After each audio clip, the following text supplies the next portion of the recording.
नमः शिवाय। आज मैं आपको एक शिव कथा सुनाने जा रही हूँ। रामचरितमानस से यह प्रसंग बालकांड में है, वह मैं आपके सामने प्रस्तुत कर रही हूँ। आप सभी को बहुत बहुत धन्यवाद। कथा जरूर सुनिए इसको। कथा की चर्चा आगे करती हूँ। तीर्थराज प्रयाग में स्नान करने जाते उन ऋषियों और मुनियों को एक समाज भरद्वाज आश्रम में जुटता था। प्रातःकाल स्नान करके आदर पूर्वक भगवान की चर्चा तथा लीलाएं सुनते थे। ब्रह्मा का निरूपण, धर्म का विधान, तत्व का विभाग वर्णन करते थे तथा ज्ञान वैराग्य से युक्त भगवान की भक्ति का कथन किया करते थे। इस प्रकार माघ का महीना स्नान करके और फिर अपने अपने आश्रमों में चले जाते हैं। हर साल वहाँ यही तरह बड़ा आनंद होता है। माघ का महीना स्नान के कलयुग का पाप धोने के लिए सब प्रकार से मुनि आते। अब मैं वह कथा कहती हूँ। एक बार पूरे मकर माघ का स्नान करके सब मुनि अपने अपने आश्रम लौट गए, मगर परम ज्ञानी ज्ञानवत्सल मुनि को चरण पकड़कर भरद्वाज जी ने अपने पास रख लिया तथा आदर पूर्वक उनसे चरण कमल धोकर उनकर और पवित्र आसन पर उन्हें विराजमान किया, बैठाया। पूजा करके मुनि ज्ञानवत्सल जी का सुयश का वर्णन किया और फिर अत्यंत पवित्र होकर कोमल वाणी से बोले, हे नाथ, मेरे मन में एक बड़ा संदेह है। वेदों का तत्व आपके मुट्ठी में है। वेद का तत्व जानने वाले आप मेरा एक निवारण कर सकते हैं, मगर उस संदेह को कहते हुए मुझे भय और लाज दोनों आ रही है, इसलिए कि आप यह ना समझें कि मेरी परीक्षा ले रहा है। लाज इसलिए कि इतनी आयु बीत गई, अब तक मुझे ज्ञान न हुआ।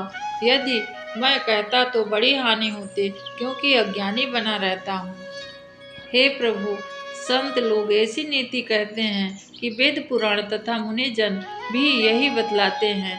गुरु के साथ छिपाव करने से हृदय में निर्मल ज्ञान नहीं होता है। यही सोचकर मैं अपना अज्ञान प्रकट करता हूँ। हे नाथ, सेवक पर कृपा करिए, इस अज्ञान का नाश कीजिए। संतों पुराणों की जो राम नाम के असीम प्रभाव का गान किया है, कल्याण स्वरूप ज्ञान और गुणों की राशि अविनाशी भगवान शंभु निरंतर राम नाम का जप करते रहते हैं।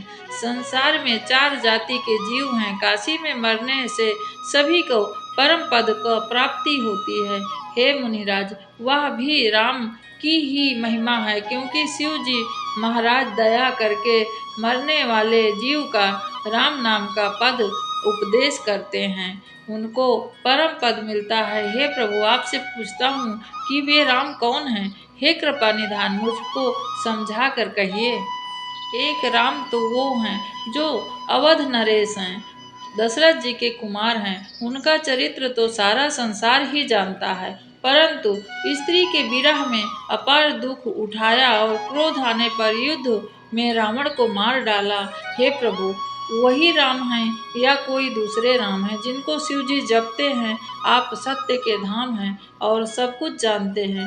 ज्ञान से विचार कर मुझे कहिए, जिस प्रकार मेरा यह भ्रम पूरी तरह से मिट जाए। आप इस पर ज्ञानवत्सल मुस्कुरा कर कहते हैं, हे रघुनाथ जी के प्रभुता को तुम जानते हो।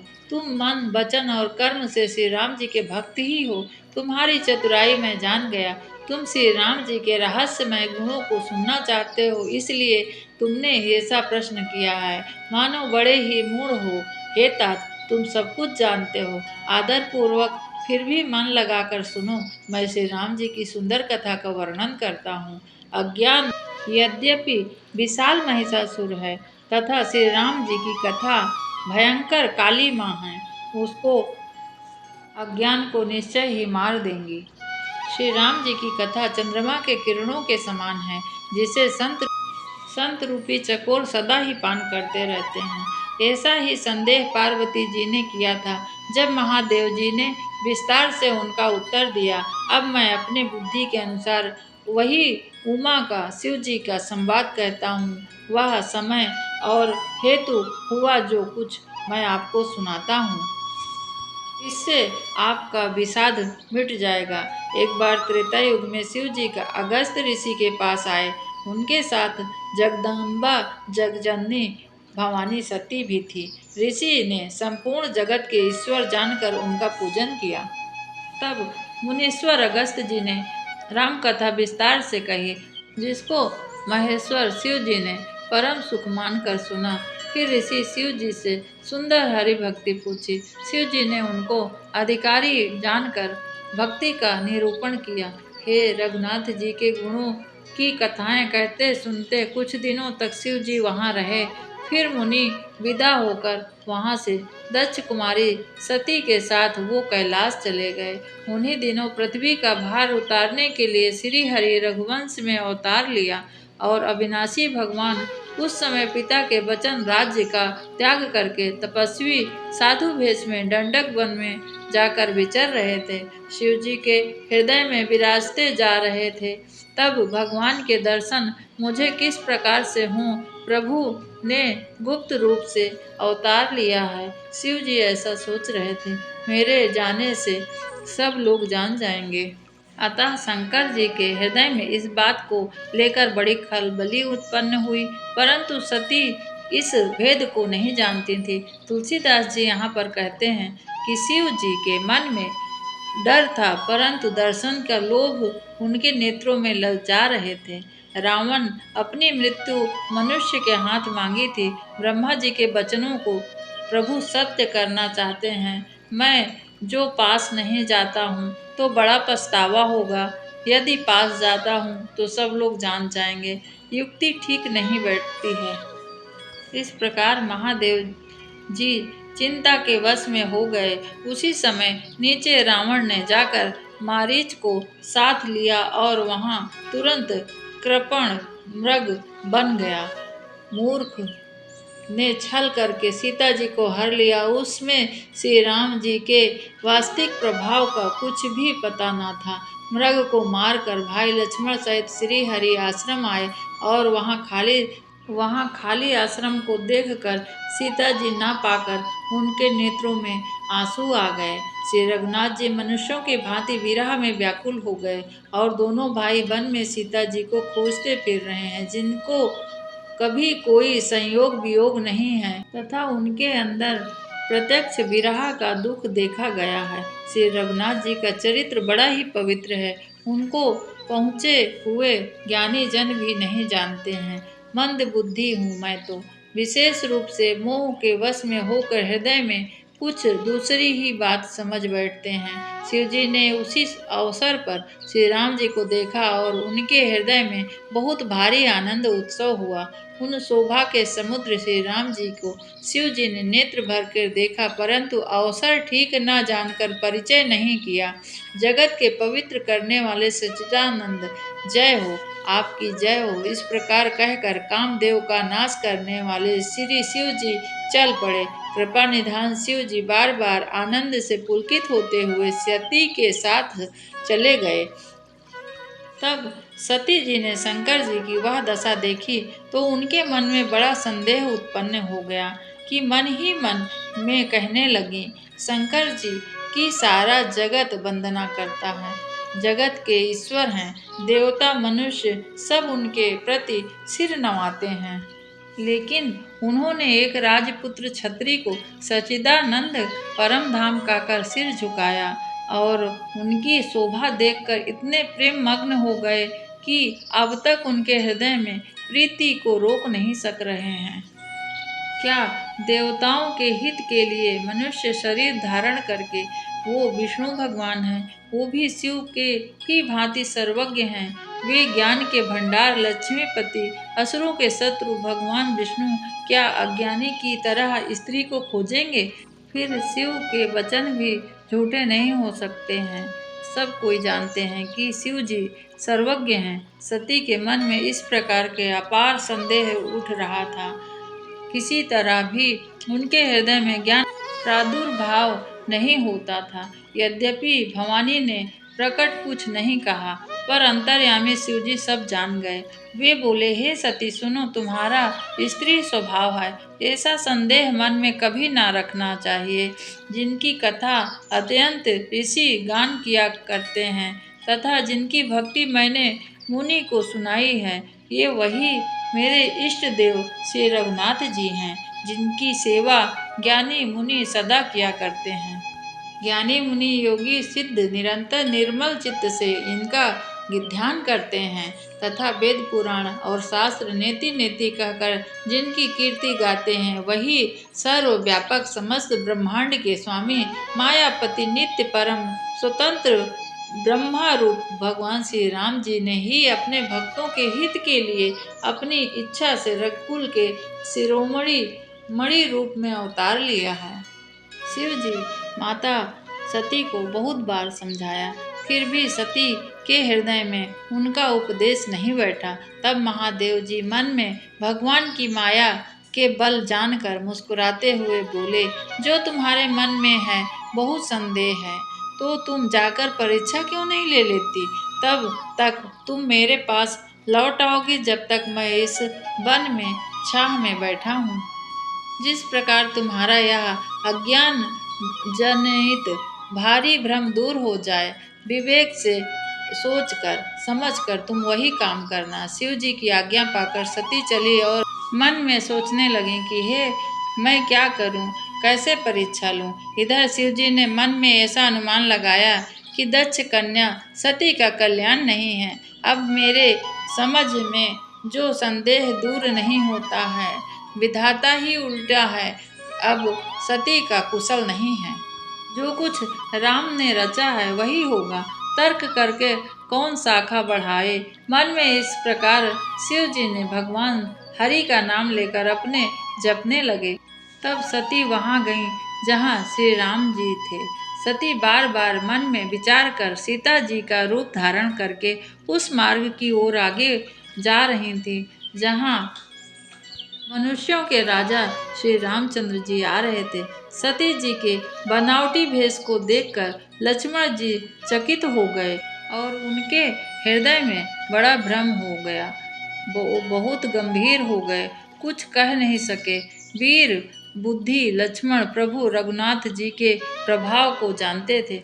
सब कुछ देखने वाले और सबके हृदय में जानने वाले देवताओं के स्वामी श्री राम जी सती के कपट को जान गए। जिनके स्मरण मात्र से अज्ञान का नाश हो जाता है, वही सर्वज्ञ भगवान श्री राम जी हैं। स्त्री स्वभाव का असर तो देखो कि यहाँ सती जी छिपाव करना चाहते हैं। अपनी माया के बल को हृदय में बनाकर श्री राम जी हंसकर कोमल वाणी से बोलते हैं। पहले प्रभु ने हाथ जोड़कर सती जी को प्रणाम किया और पिता सहित अपना नाम बताया। फिर कहा, वृषकेतु शिव जी कहाँ हैं? आप यहाँ वन में अकेली किस लिए फिर रही हैं माँ? तब श्री राम जी के कोमल वचन को सुनकर रहस्य भरे वचन को सुनकर सती जी को बड़ा संकोच हुआ। वे डरती हुई शिव जी के पास चली गईं। हृदय में बड़ी चिंता हो गई कि मैंने शंकर जी का कहना न माना, अपने अज्ञान का श्री राम जी पर आरोप किया। अब जाकर मैं शिव जी को क्या उत्तर दूंगी? ये सोच सोच करके सती जी के हृदय में अत्यंत भयानक पीड़ा तथा जलन पैदा होने लगी। श्री राम जी ने जान लिया कि सती को दुख हुआ। तब उन्होंने अपना कुछ प्रभाव प्रकट करके उन्हें दिखलाया। सती जी ने मार्ग में जाते हुए और कौतुक देखा कि श्री रामचंद्र जी सीता जी और लक्ष्मण सहित आगे चल रहे हैं। इस अवसर पर सीता जी को इसलिए दिखाया कि सीता जी के राम जी तथा लक्ष्मण जी और सीता जी सच्चिदानंदमय रूप को देखें, वियोग और दुख की कल्पना जो उन्हें हुई थी वह दूर हो जाए।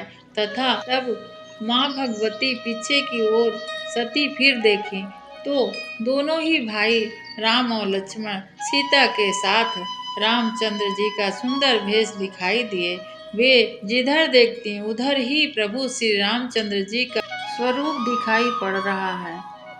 तथा सती जी ने अनेक शिव, ब्रह्मा तथा विष्णु देखे जो एक से एक बढ़कर असीम प्रभावशाली वाले थे। उन्होंने देखा कि भांति भांति का भेष धारण किए हुए सभी देवता श्री राम जी की चरण वंदना कर रहे हैं और उनकी सेवा कर रहे हैं। उन्होंने अनगिनत अनुपम सती, ब्रह्माणी तथा लक्ष्मी देखी। जिस जिस रूप में ब्रह्मा आदि देवता थे, उसी के अनुकूल रूप में ये सब शक्तियां भी थी। सती जी ने जहाँ जहाँ जितने रघुनाथ जी देखे, शक्तियाँ सहित उतने ही सारे देवता भी देखा। संसार में जो चराचर जीव है, वे भी अनेक प्रकार से सब देखे जा सकते थे।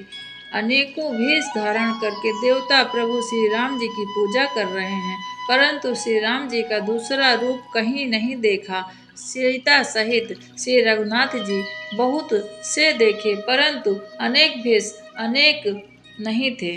फिर रघुनाथ जी, वही लक्ष्मण जी और वही सीता जी। सती ऐसा देखकर बहुत ही डर गई। उनका हृदय कांपने लगा और देह की सारी सुध बुध भूल गईं। आंख मूंद कर मार्ग में बैठ गईं।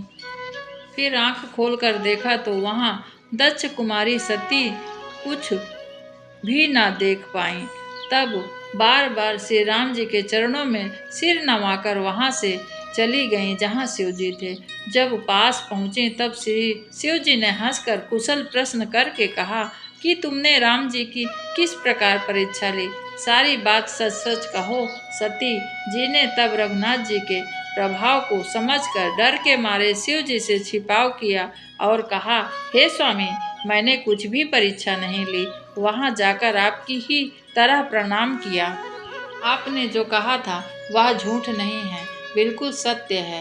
विश्वास है मुझे। शिव जी ने ध्यान करके देखा और सती जी जो चरित्र किया वह सब जान लिया। फिर श्री राम जी की माया को सिर नवाया, जिसने प्रेरणा करके सती को मुंह से झूठ बुलवाया। शिव जी ने मन में विचार किया कि हरि की इच्छा भावी प्रबल है। सती ने सीता का भेष धारण किया, यह जानकर शिव के हृदय में बड़ा विषाद हुआ। उन्होंने सोचा, यदि मैं अब सती को प्रीति करता हूँ तो भक्ति मार्ग लुप्त हो जाती है और बड़ा ही अन्याय होगा तथा सती परम पवित्र हैं, इसलिए उन्हें छोड़ते भी नहीं बनता है और प्रेम करने में बड़ा पाप है। प्रकट करके महादेव जी कुछ भी नहीं कहते, परंतु उनके हृदय में बड़ा संताप है। तब शिव जी ने प्रभु श्री रामचंद्र जी के चरण कमलों में सिर झुकाकर और श्री राम जी का स्मरण करते ही उनके मन में यह आया कि सती को इस शरीर से मेरी भेंट नहीं हो सकती है। और शिव जी ने अपने मन में यह संकल्प कर लिया। शंकर जी ने ऐसा विचार कर श्री रघुनाथ जी का स्मरण करते हुए अपने घर कैलाश को चलते चलते समय सुंदर आकाशवाणी हुई कि हे महेश, आपकी जय हो। आपने भक्ति की अच्छी दृढ़ता दिखाई है। हे शिव, आपको छोड़कर ऐसी दूसरी कौन प्रतिज्ञा कर सकता है। आप श्री राम जी के भक्त हैं, समर्थ हैं और भगवान हैं। इसके आकाशवाणी को सुनकर सती के मन में बहुत चिंता हुई और उन्होंने मुस्कुराते हुए शिव जी से पूछा, हे कृपालु, कहिए आपने कौन सी प्रतिज्ञा की है। हे प्रभु, आप सत्य के धाम हैं। हे दीनदयाल, यद्यपि सती ने बहुत प्रकार से पूछा, परंतु त्रिपुरारी शिव जी ने कुछ भी नहीं कहा। सती जी ने हृदय में अनुमान लगा लिया कि सर्वज्ञ शिव जी सब जान गए हैं। मैंने शिव जी से कपट किया। स्त्री स्वभाव से ही मूर्ख और बेसमझ होती है। यहाँ पर प्रीति की सुंदर रीति देखिए। जल भी दूध में मिलकर दूध के समान भाव में ही बिकता है।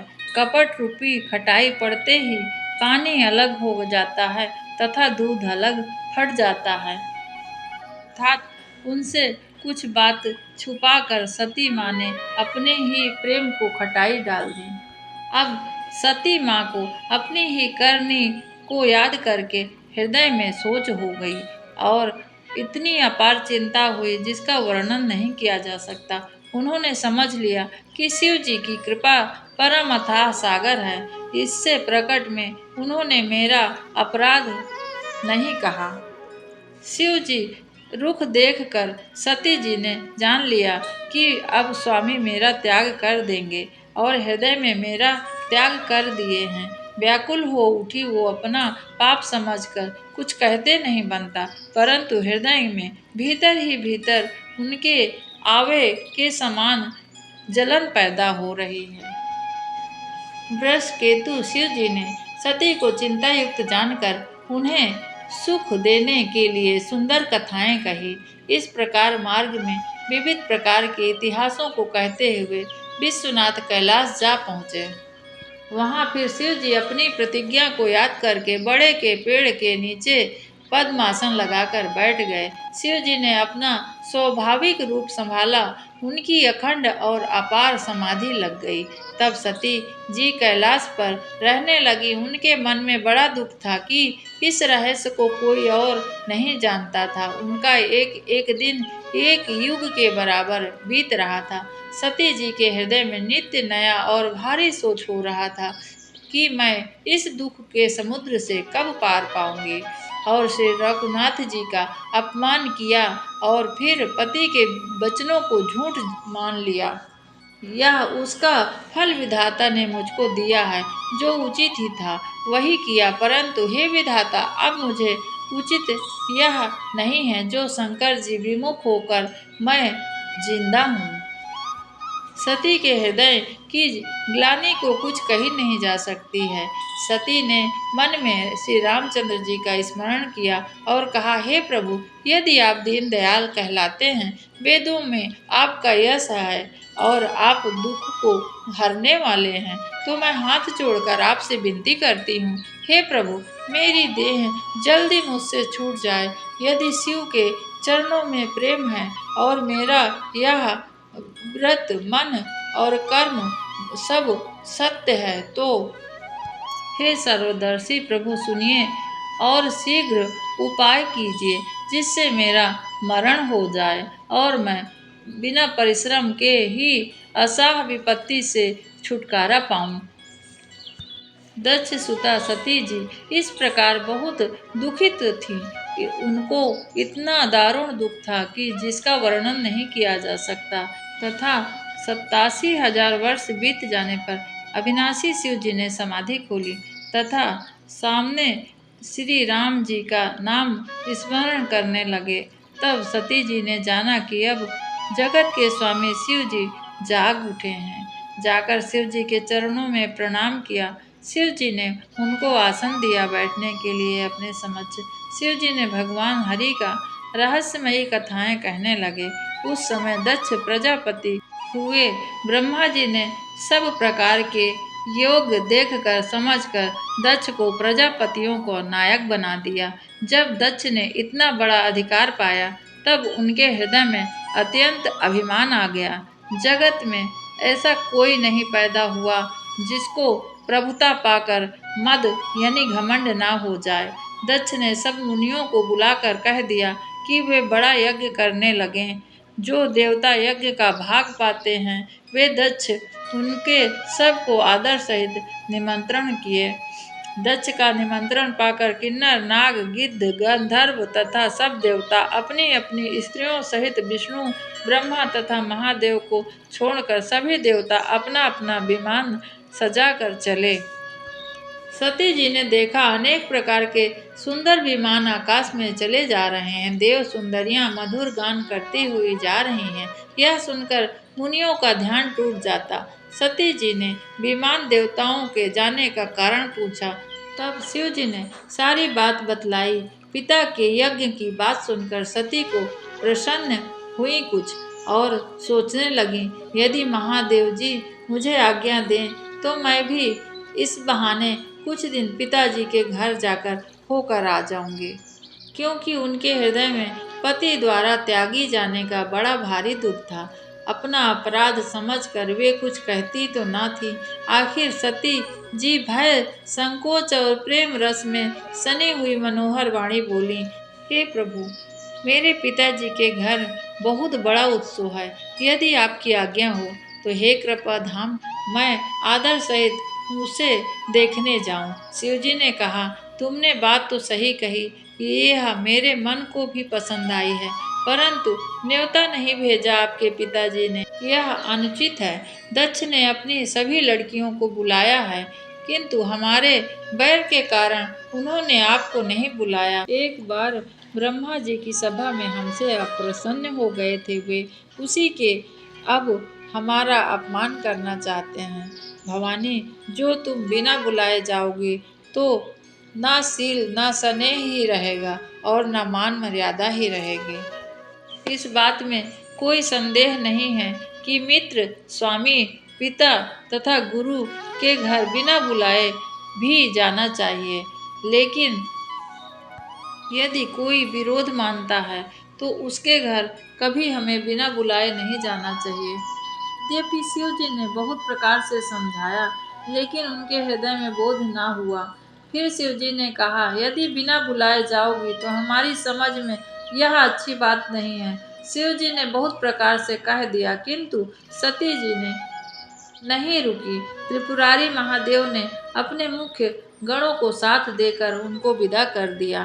भवानी जब पिता के घर पहुंची तब दक्ष के डर के मारे किसी ने उनका आवभगत स्वागत नहीं किया। केवल एक माता ही हैं आदर से मिली, बहनें तो मुस्कुराती हुई मिली।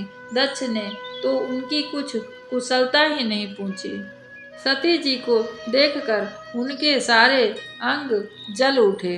तब सती जी यज्ञ को देखा तो वहां कहीं शिव जी का भाग दिखाई नहीं दिया। तब शिव जी ने जो कहा था वह उनकी समझ में आया।